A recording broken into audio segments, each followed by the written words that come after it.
This is our public policy speaker series with our special guest this morning, DEP Commissioner Catherine McCabe. Welcome, Commissioner. I'm Jane Asselta. I'm the Vice President of the Southern New Jersey Development Council, and I'm pleased to be moderating today's program. First, we hope you, your family, and your work family are all safe and healthy. We here at the Development Council, a nonprofit government affairs and economic development advocate, established nearly 70 years ago, continue to work on behalf of our members and the business community in the southern 8 counties of New Jersey by providing timely access to information, resources, initiatives, and regulatory policy that impacts the business community. That includes today's webinar with the DEP Commissioner, where we'll learn about New Jersey's climate change initiatives, concerns with water quality, and an update on the DEP's response to COVID-19, amongst some other topics.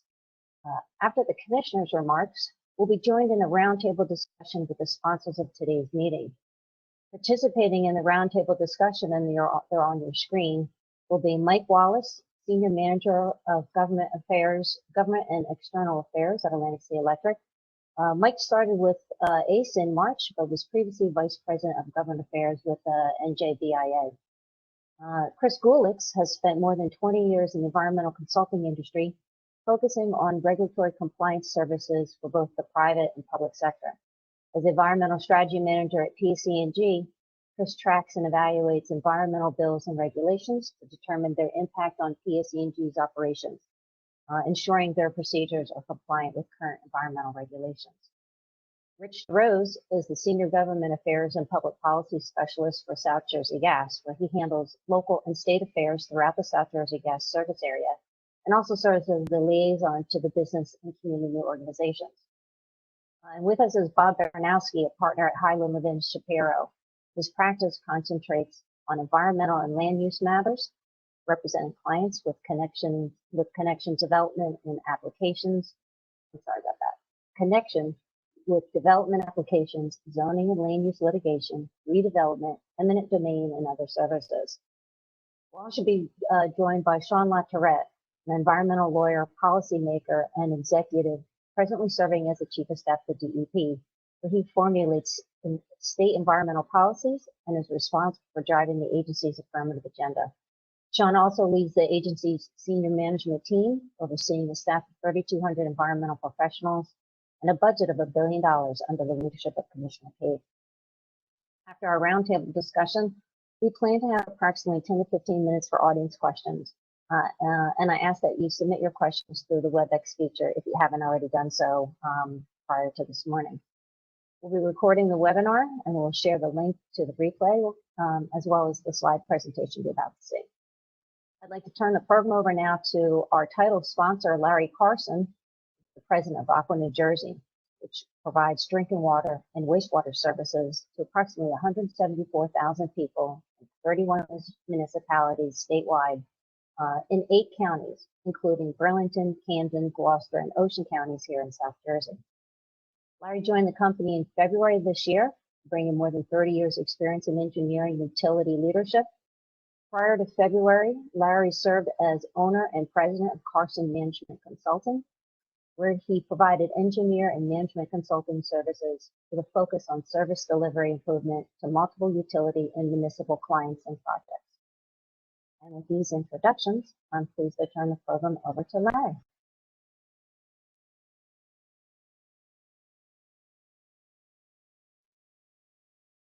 Agree. I hope everyone's well and happy today. I'm glad that you're able to join us with today's webinar. The South New Jersey Development Council has been an excellent partner in planning and executing this session with us. We are proud to be the title sponsor for this event. So I'd like to say thank you to Jane and the South Jersey Development Council before we get started. I would ask for a round of applause under normal circumstances, but of course we live in a new environment. Now, I'd like to have a small shameless plug for Aqua, New Jersey. Aqua's parent, Essential Utilities, has been in the business of providing water and wastewater services across 8 states for over 130 years. As Jane said, we serve over 174,000 people via 54,000 water connections and 683 miles of pipeline. We also serve 6,000 people via our wastewater systems. The last part of the advertisement is we have a deep commitment to the communities that we serve. We live and volunteer and collaborate with the municipalities that we serve. We invest heavily in the communities we serve. Our capital spend will be over $92 million between 2017 and 2020. And we want to do business with you. Having said that, now, the introduction. Commissioner McCabe has guided the DEP since the Murphy administration took office in early 2018. Previously, she had a long career as an environmental lawyer and manager with the federal government, first with the U.S. Department of Justice in the Environment and Natural Resources Division, then 12 years at the U.S. EPA, where she served in several capacities, including Principal Deputy Assistant Administrator for the Office of Enforcement and Compliance Assurance, Deputy Regional Administrator of EPA's Region 2 office in New York City, and is Acting Regional Administrator of EPA Region 2. At the DEP, Commissioner McCabe leads a skilled team of environmental professionals to safeguard New Jersey's natural and historic resources and to protect public health from the effects of environmental pollution. Under Commissioner McCabe, the DEP's top priorities are reducing and responding to climate change, protecting New Jersey's water, revitalizing communities, and protecting public health and managing and promoting New Jersey's thriving natural resources, as we'll hear about in her remarks. Thank you for joining us this morning, Commissioner McCabe, and I turn it over to you. Good morning, and thank you for that kind introduction, and thank you for inviting me and my Chief of Staff, my wonderful Chief of Staff, Sean LaTourette, to talk with you all today.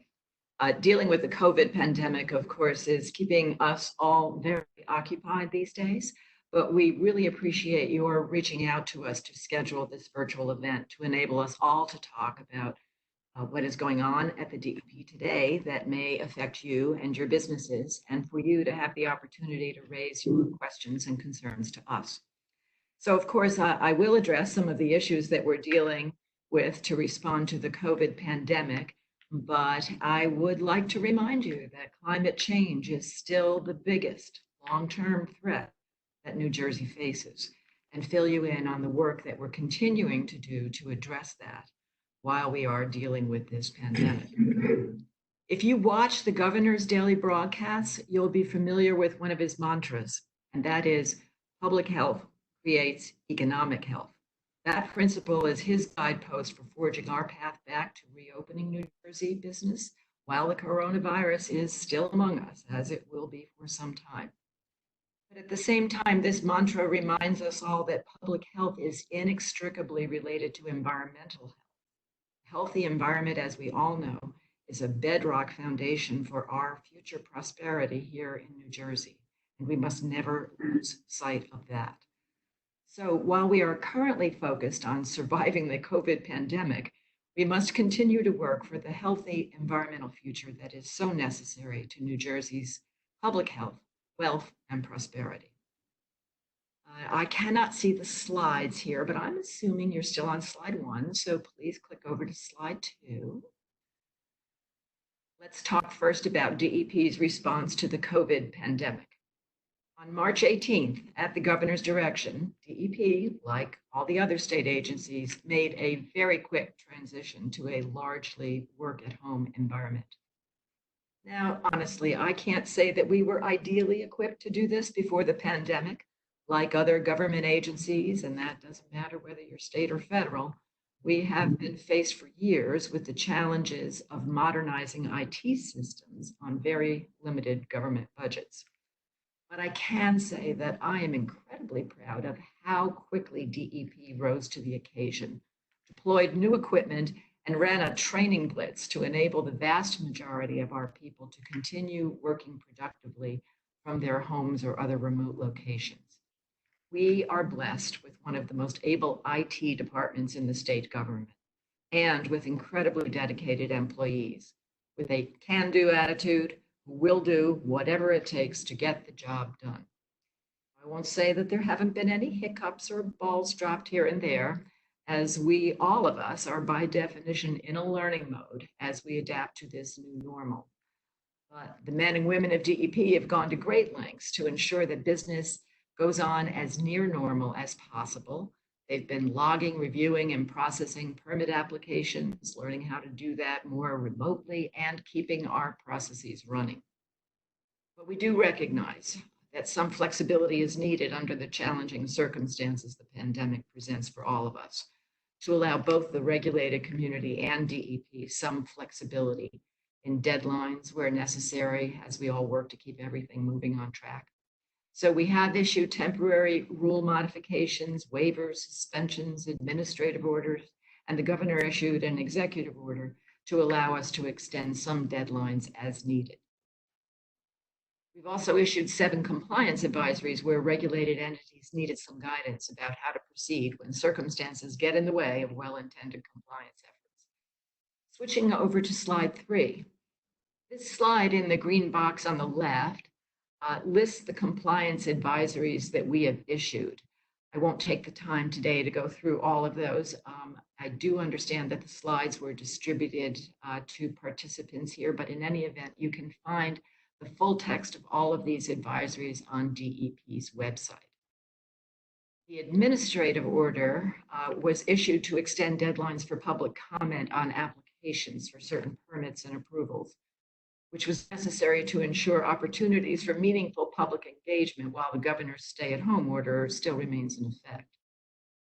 And Governor Murphy's Executive Order 136 extended statutory timelines for DEP to make certain permitting decisions and also adjust reporting deadlines for some of New Jersey's environmental laws to assist those in the regulated community who need that assistance. Taken together, all of these actions, we hope, provide permits applicants with sufficient additional time to work with DEP on application requirements. And it also provides DEP with the time that we need to ensure that our decisions remain protective of public health, safety, and the environment, while still affording the public the opportunity to inform those decisions. It's important to note, and we say this every day, none of these actions will alter any environmental or public health standard. And I assure you, as the regulated community, that the DEP is continuing to work expeditiously to review requests and issue decisions within or as close as possible to standard decision-making timelines. So with that, let's turn to slide 4 and climate change. Climate change in New Jersey, as that picture on the right side there illustrates, is indeed with us already. And as you may know, the temperature and sea levels are rising faster here in New Jersey than most of the rest of the country, or the world for that matter. New Jersey is particularly susceptible. We are a densely populated state, a very coastal state, and the effects of climate change present real threats to our economy and our way of life, as well as to our environment and public health. Switching now to slide 5. We're on 5. Okay, number 6. This just gives you an idea of what the future could look like as we look out on a hot summer day. New Jersey has warmed 3.5 degrees since 1895, and annual temperatures could go up as high as 5 points, could go up as much as 5.7 degrees by 2050. Those heat waves are going to have a big effect on us. It's going to have a big effect on agriculture. We can expect to see more droughts. Certainly it's going to drive up our energy use as we turn on our air conditioners. And I do particularly worry about negative health effects for our vulnerable population, particularly in urban areas where people are going to need to have cooling shelters to come to. So that is something that we keep in mind as we go here. On slide 7 is just this is a graphic to show you the on the left side half of the graph is what has actually been happening with rising temperatures, and the right side is showing you the trajectory of our future, which depends a lot on how good a job we do, and the rest of the world does for that matter, in keeping carbon emissions in check. We can keep the temperatures down in the green zone if we do a good job. If we don't do a good job, we're going to find ourselves in the blue zone, which is pretty dramatic. On slide 9, this table is very overwhelming when you first look at it with numbers, but what it's showing us basically is the result of the COP study, the Rutgers sea level rise study that was updated last December that we issued to tell us, and this is so important to you, I know, and to all of us, to be able to understand and predict with some degree of certainty how much sea level rise is going to happen in New Jersey and when. So for planning purposes, it's really, really important for us to be able to figure out what planning horizon we should use. How long do we build our structures for? The answers we're hearing from most people are, well, 50 years, but then you really expect it to last 80 years. So we are looking at if you look at both the 2070 and the 2100 timeframes there, as you go down the chart and focus on the white area, this is the likely range. What this table shows us is different probabilities of how high sea level will rise, depending again on how good a chance or how good a job we and the rest of the world do in minimizing and reducing carbon emissions. So the most likely projections are in that white box there, but as you'll see, take a moment to look with me down at the 2100 column, and you'll see that there is an 83% chance, so pretty certain, that sea level rise by the year 2100, by the end of our century, will rise to 2 feet or even exceed that level. There's a 50-50 chance it could be even higher, 3 feet or more.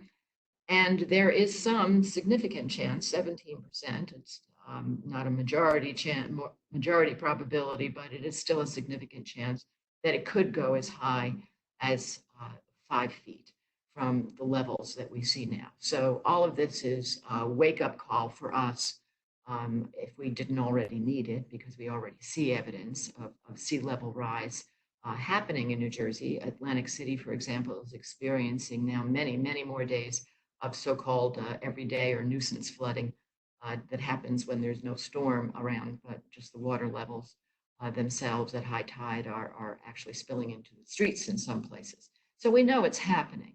And this work that has been done, this very important work that has been done by Rutgers, pulling together some of the best experts in the country, if not the world, on this, is very specific to New Jersey. It takes into consideration the things that we know about New Jersey that are make us particularly vulnerable. For example, that in addition to the scenarios of glaciers melting and sea level rising from that cause as the world warms, we are experiencing here along the northeastern seaboard some subsidence as well, leftover gift from, if you can believe it, the last ice age. So these numbers, the 2 feet, the 3 feet, the 5 feet, are all reflect different probabilities of what will happen. And again, this depends heavily on how good a job the world does in controlling carbon emissions, but it gives us some basis to start being able to plan concretely for the future. Exactly how we do that remains to be seen, and that is something that we are in the process and will be in the process for a while, as we'll get to later in the presentation of stakeholdering, working with people, trying to figure out, working with all of you who know the realities of the development world in New Jersey. How do we take these numbers to make some common sense decisions about how we build for our future to make sure that we are as resilient as we can be. Switching to slide 10. Don't need to focus a lot on this one, but it's an array of things that we've been doing through that we've done in 2019 and things that we're working on here in 2020 to try to deal with building New Jersey's resilience to the climate change that we are seeing and we can expect to see. So focus on 2020 there. You'll see that, and this is where we are right now at the end of spring, beginning of summer. We have a scientific report on climate change that is due out soon. We are well along in creating that report and hope to have it out sometime soon. It's been slightly delayed because of the distraction of all the response work for COVID-19, but we do expect to get that out hopefully by next month. And it will both give you an executive summary that gives you the big picture of what climate change looks like, not only currently, but into the future in New Jersey. And then it also will be, it's a long report with a lot of chapters and appendices for those of you who love to see the details, as I do myself, about the different sectors, our transportation sector, and what does it look like, for our coastal area. So there are lots of scientific information there that I hope will be useful to all of you. We are working towards the end goal this fall of getting out the statewide climate change resiliency strategy, which we need to work with the other agencies as well on, and with a specific coastal resilience plan that is part of that larger statewide resilience strategy. So again, there will be lots of stakeholdering on opportunities for public comment as we reach that stage. But hopefully we will still be there by the fall, despite the challenges of COVID. Over onto slide 11. We don't need to get into the details here, but executive order number 100, I love that number, that the governor issued requires New Jersey to make a pact with the people to protect against climate threats. We need to revisit and take a close look at and update all of our regulations that affect how we do things and how we build in New Jersey. We'll be reviewing our land use regulations, flood hazard, coastal wetlands, and stormwater regulations to incorporate climate change considerations, including sea level rise. And as I mentioned, we have had some stakeholdering, and we'll be having lots of conversations about that as we get down the road here. Over to slide 12. The Global Warming Response Act, let's not forget about that. New Jersey back in 2007 was way ahead of the game in recognizing at the legislative level that we need to do something about global warming. And the legislature called back then for an 80% reduction in our greenhouse gas emissions by the year 2050. So let's see how we're doing on that. Over to the next slide. Okay, so look at the reference year up there in 2006, when which was the data that the legislature used in 2007 to mark our starting point. And if you look to where we are now, the last inventory that we did was in 2018. So we're slightly need to catch up that data, but looking pretty good on a trajectory down to meet that 80% by 2050 level of reductions. But I won't kid you about this. Most of that took place because, and you probably know this, of the conversion of coal-fired utility in electric generation, power generation in New Jersey over to primarily natural gas. Natural gas, of course, is a fossil fuel. It still emits greenhouse gases, but at a lot lower level than we were emitting with coal. So we're doing great, but we've got a long way to go. And the easy conversion, relatively easy conversion, we've already done. So let's look over to slide 14. What is our roadmap for achieving this ambitious but very necessary goal of 80% reduction by 2050? Well, you all probably have read, I'm sure, every word of the 2019 Energy Master Plan that was issued last December. But the headline of that report and that plan, it shows us that we need to take some very large steps, particularly in the transportation sector, which is the biggest source of greenhouse gas emissions, and in the building sector, and still in the electric generation sector, to reduce further our carbon emissions in order to get down to those 2050 goals. And Governor Murphy also did enact revisions to that. He signed, legislature enacted, governor signed revisions to the Global Warming Response Act in 2019 that requires us to issue the Global Warming Response Act report to follow on the Energy Master Plan by the end of June. We are quite far down the road to developing that report. I hope we will be able to make it by the end of June. We are, like you, probably still struggling hard to keep all of this work going as we're dealing with the COVID outbreak. Over to slide 15. So what do we need to do to prepare for a carbon neutral future? Lots of things. If you look over on the right side, the transportation, we really need to get a grip on the transportation emissions in New Jersey by going electric, essentially. So big deal to install electric vehicle charging stations, big deal to really try to right size our vehicles, the vehicles that we use, and change dramatically how we get around New Jersey in a way that does not emit as much carbon into the air so that we can get to that 80% goal. On the left side, the energy related tasks, we've got a lot of work still to do there, though New Jersey's been doing a lot of great work in this. We can do a lot more with energy efficiency measures and renewables to get that energy side over where it needs to be. Over to slide 16.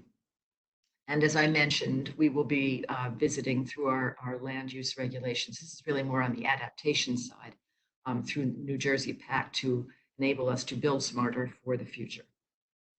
Slide 17. This is a tough one. How do we plan for climate changes in our coastal rules? Very tricky. We need to be incorporating changes at the state planning level. State planning in this state has largely been voluntary for municipalities, but it hasn't had a lot of focus. It's had a lot of focus on smart growth, but not a lot of focus on climate change. So we're trying to use that still voluntary state planning process to make some changes to build more resilience there. We will need to allow growth to shift from the denser development in vulnerable areas to take it up the hill, basically. And we will need to propose resilience criteria for areas that we know are going to be underwater. And then finally, of course, we really need to look at stormwater. One of the effects of climate change is not just the higher temperatures and the rising sea levels, but the increased frequency of intense storms that are bringing us more flooding and surges than we have had in our past. We can expect this pattern to continue into the future. Slide 18. How are we going to do all of this? Incorporate our climate change mitigation efforts in our land use rules? Well, we'll be looking at lots of things: renewable energy, green buildings, nature-based solutions. And I look forward to working with all of you to hear all of your great ideas about how we can most smartly and efficiently and cost efficiently work on all of those things to mitigate our emissions of carbon and make us more resilient and adaptable to the climate change we're going to see. Let's turn to something else. Let's turn to water quality and infrastructure now on slide 19. Now, I'm sure that many of you know that much of New Jersey's water infrastructure has aged already past its useful life, and it has fallen into disrepair in many places. So in order to help improve operations, we are continuing to prioritize proper asset management. We've made some significant progress in that for the last several years by developing asset management best practices and guidance. We created a DEP asset management website that provides some guidance and tools and resources. And as you know, the legislature took a big step in addressing asset management by passing the Water Quality Accountability Act in 2017, which requires us to focus on things like inspections, exercising and repairing valves and hydrants, using GPS to identify some assets, and improving cybersecurity, always important to keep in mind. As I'm reminded frequently by Jared Maples, cybersecurity continues to be of concern, and we can never lose sight of that while we do all this other work, including responding to COVID. So DEP is currently working on the regulations for the implementation of the Water Quality Accountability Act, and we do expect to issue a proposed rule sometime this year. That work is still going forward. The proposed regulations will include asset planning that considers the effects of climate change. On the stormwater front, as you probably know, amendments to the stormwater management rules were adopted in March, and they will become operative next March of 2021. This took a large effort, not only from DEP, but from a diverse body of stakeholders, including the environmental, business, and municipal representatives. So thank you to all of you who participated in that. These vehicles will advance the use of green infrastructure to help us not only with water quality, but to alleviate those flooding conditions that we're facing more and more.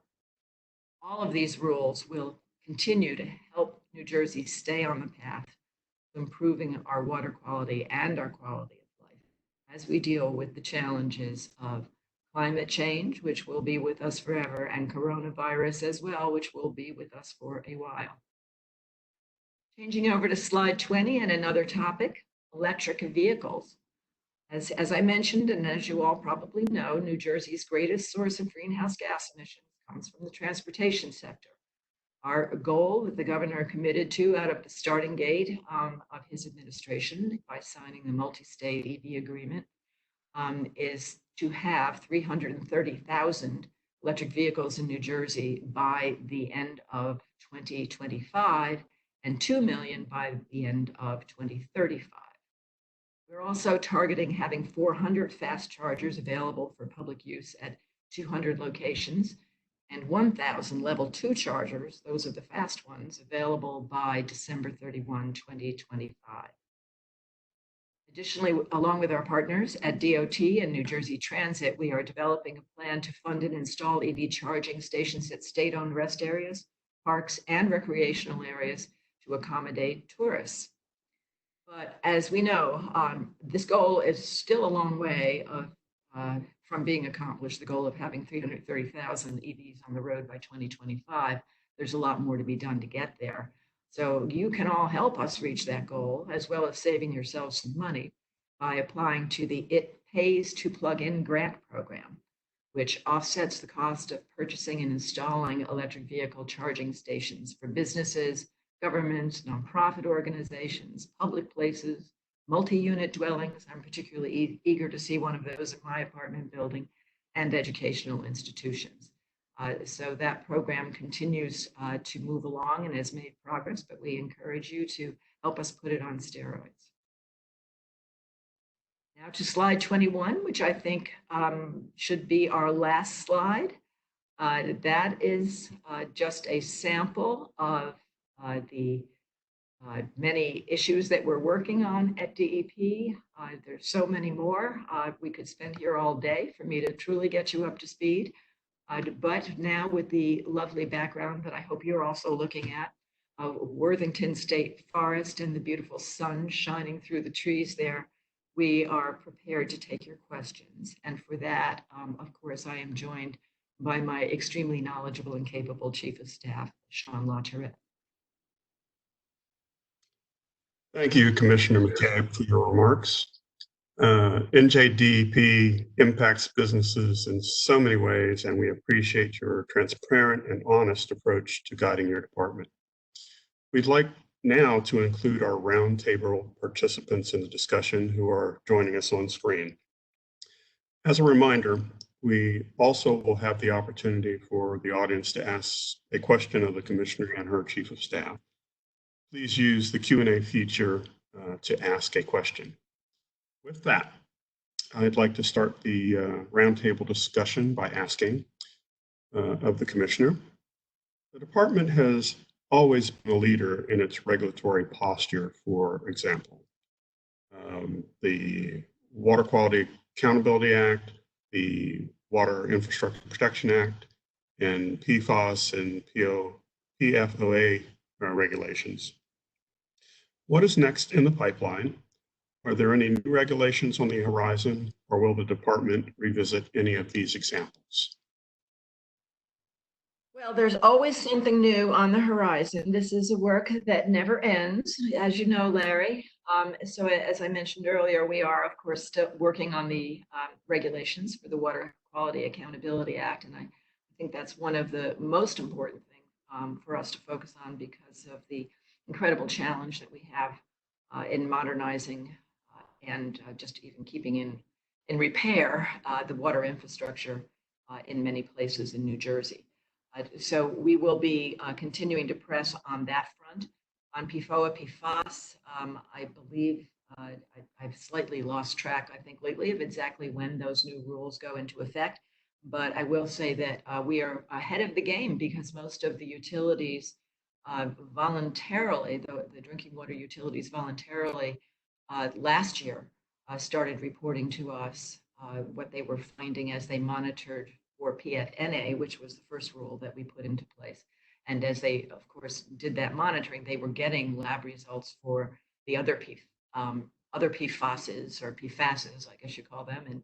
And so they know how much PFOA and PFAS they have. And that means if you've already monitored for a year and found that you don't have it, that you get a break on monitoring going into the future. But more importantly, what this does is lets us focus on the places where it really is a problem. And PFOA and PFAS, we're finding about 10% occurrence throughout our water systems, which interestingly coincides with the number that EPA found way back in 2013 when it was doing its national survey of some of the larger water systems nationally to see how prevalent this was. So that makes New Jersey really at the top of the list for the states that have a prevalence of PFOA and PFAS in their water supply, which means we're going to have to treat for that in 10% of our water systems, or however those numbers work out.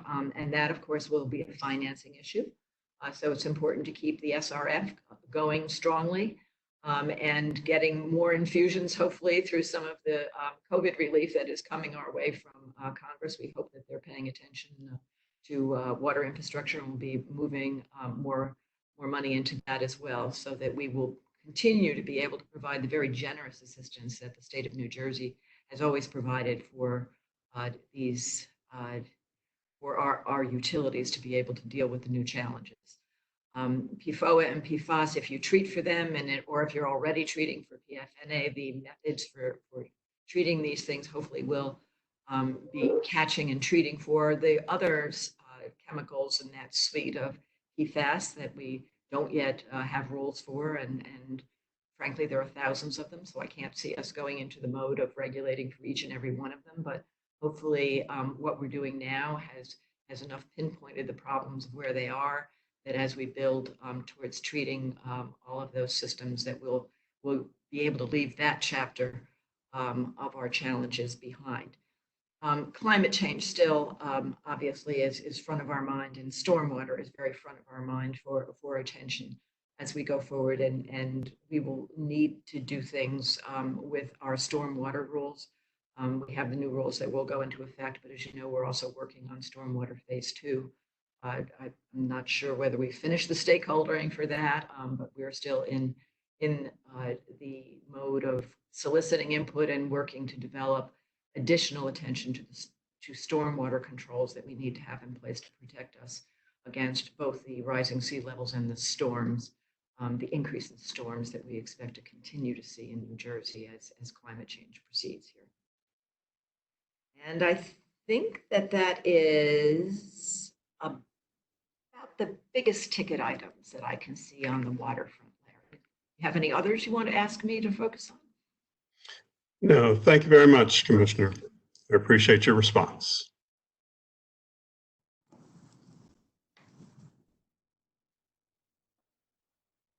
Hi, Commissioner. Chris Gulix with PSE&G.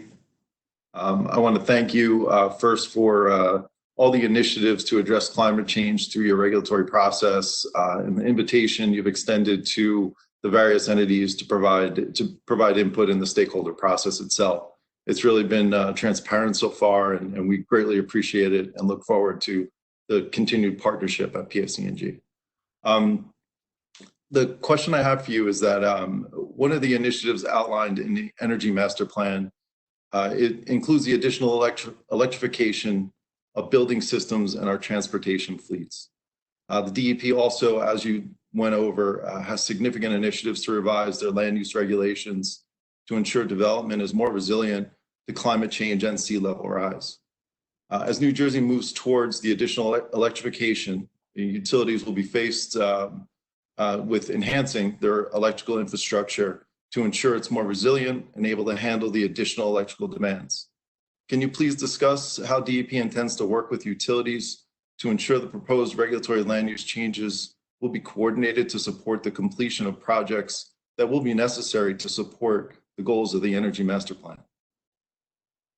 That's an excellent point to make, Chris, because we certainly do recognize, and obviously with BPU as the lead on the energy issues under the Energy Master Plan, as far as electric generation goes, but we certainly do recognize and have to take into account the incredible increase in the demand for electricity that will be driven by our converting our transportation sectors and our building sectors over to electric use.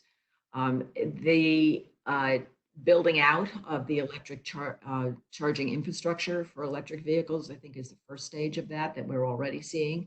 And I know there's been a lot of discussion about, who's going to own that and who's going to be able to charge for that. And BPU, I saw, just put out a straw proposal earlier this week that suggests a next step forward in the discussions about how to do that.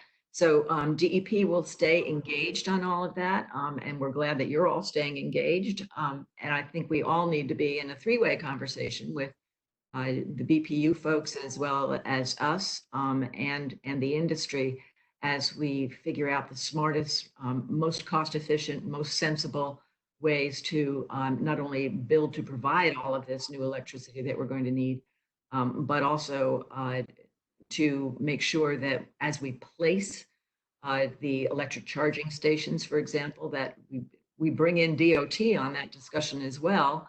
And DOT, of course, we also will be talking with a lot about how to make our roads and our bridges more resilient in the face of rising sea levels and other climate change considerations. So all of these things need to be continued as part of the conversation as we go forward, one step at a time. But if we're all working together and committed to sharing our knowledge and our questions and concerns with each other, I'm confident that we can do this.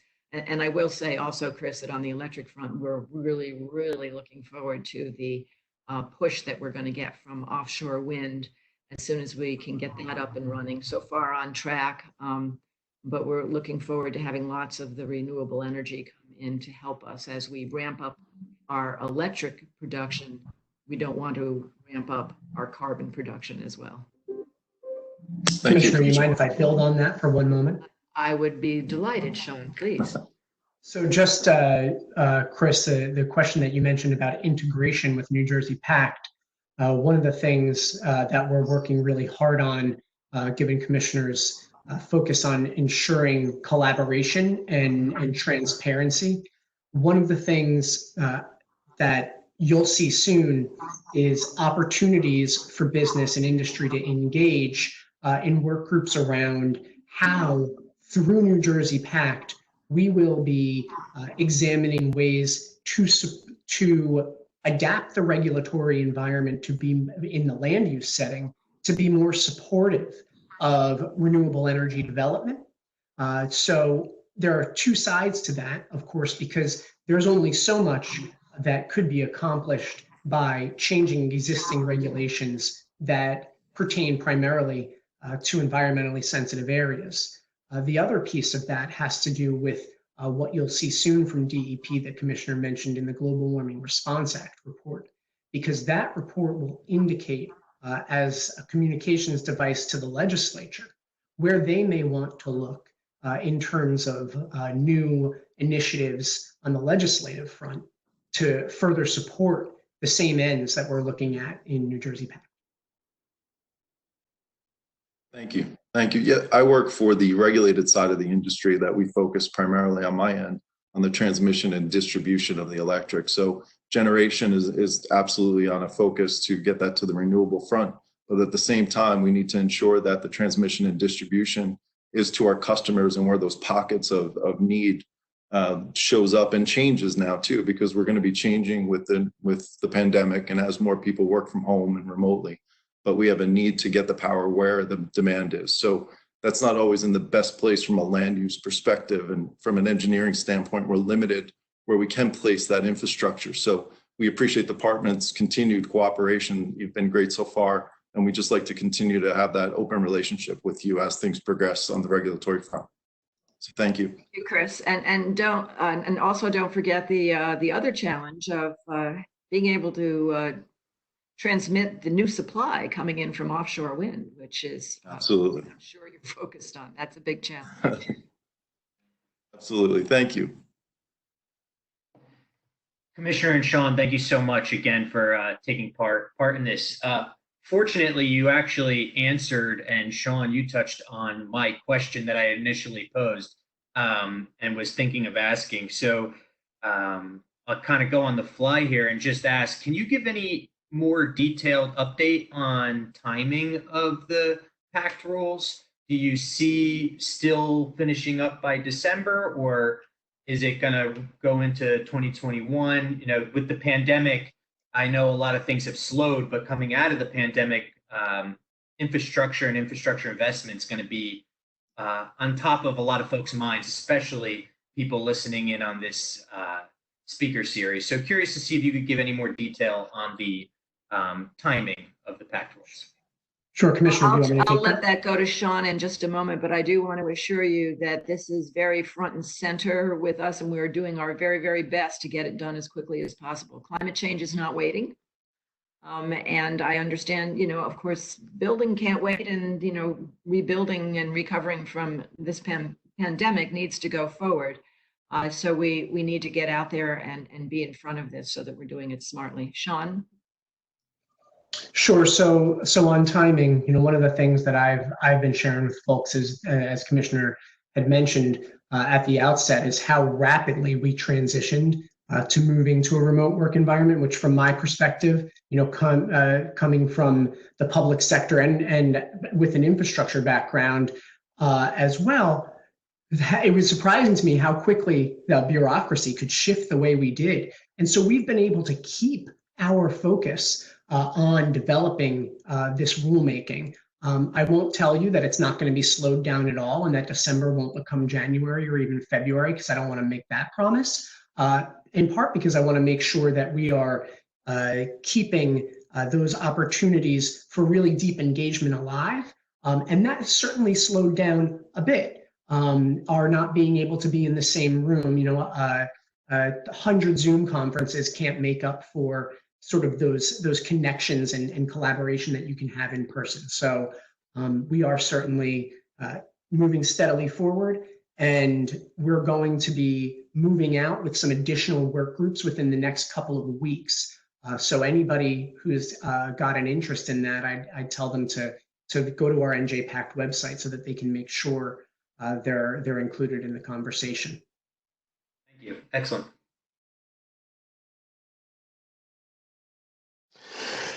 Hi, Commissioner. Thanks again for being on this call today, and thank you, Jane and the Development Council for hosting.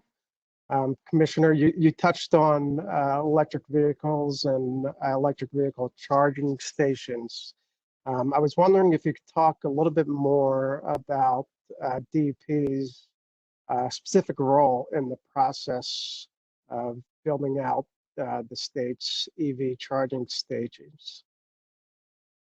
Well, one of the things that we're doing is trying to figure out where they can go and where are the locations that we should focus on first. So that kind of general mapping exercise is something that we can help with. And as you know, we also have our It Pays to Plug In program.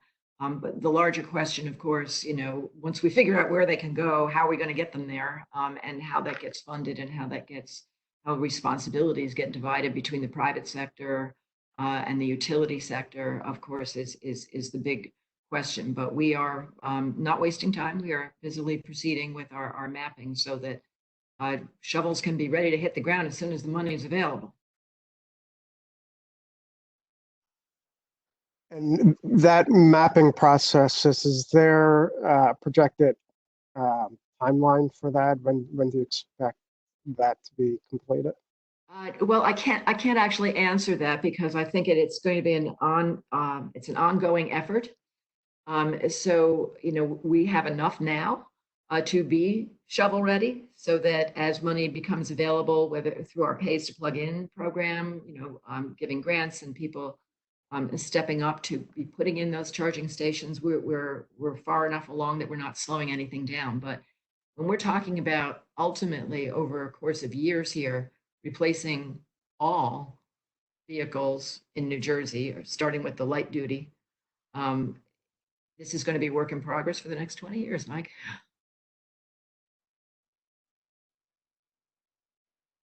Thank you. Hi, good morning, Commissioner. Good morning, Sean. Good morning, everybody joining us. My name is Bob Baranowski. I'm a partner with the law firm of Highland, Levin, Shapiro here in Marlton, South Jersey. My practice focuses on environmental and land use law. I want to thank you for joining us today and for engaging in this discussion with the South Jersey development community. Understanding that the department faces many challenges with its technology infrastructure. Does DEP have a plan to implement virtual technology and remote work access for staff to get permitting and other regulatory processes back on track as we all adjust to this, this new normal? Yes, we are absolutely planning to do that because I think we all need to be prepared for the new normal, not being just the new normal, but then having maybe a setback if there is more waves of this virus, like people are worrying might happen during the flu season in the fall. So we've already come an incredible long way in getting everybody set up so that they can work effectively virtually. And as I said, we are just lucky to have Pete Tenebruso, who is our IT chief, who is one of the best, if probably the best in the state. And he has been working fast and furious with his team so that we're already there in terms of most of our people being able to work primarily remotely. But we recognize that we need to do more with our systems. We had rolled out e-permitting for some things, and we need to do a lot more of that. And it takes money to do that. So I do worry a little bit about how quickly we can get everything we need done while we're having a budget crisis because of the economic crisis on top of the COVID crisis. But I can assure you that that is a top goal of ours, and I think it's not just our foreseeable future; it's the new way of work. And I suspect that once we get there, we won't go back. Great. It's good to hear. Thank you for your leadership on that. Commissioner's a little too humble about this, so I'll just chime in a little bit.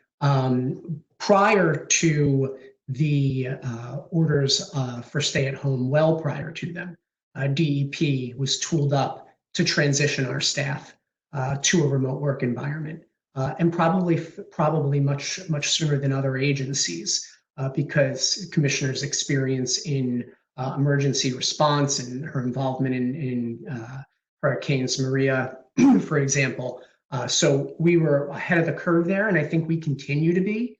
And one of the things that I think we'll need to adapt next is making sure that we're putting out not just in the voluntary sense in e-permitting, like Commissioner mentioned, but trying to encourage more, especially on the land use side, use of that voluntary system, even though it's not required yet. The mandatory rule to use that will come into effect probably toward the end of the year. But we'd like to see folks doing it now. We've readied all of our land use staff, which is the highest volume, as I think many folks here know. And the sooner that we have our partners in the regulated community utilize that as a standard practice, the faster we'll all be. It makes me recall also that our land use folks are working on trying to understand by talking to customers what is inhibiting full use of that site on a voluntary basis now. Any new system, takes some time for people to get used to it. And until we were all forced to learn all of this technology, many of us were not as conversant with it as we are now. So some of it may just be human nature, but to the extent that it's glitches or little user unfriendly things in our system that can be corrected, we're constantly soliciting that information. So as much of that as people can give us, we want to hear it so we can make it as user-friendly and seamless an experience as possible to encourage you all to use it all the time. Great, good to hear it. Thank you, and thank you to both of you again for guiding the department through this difficult time and for your leadership and getting that process on track. Thanks.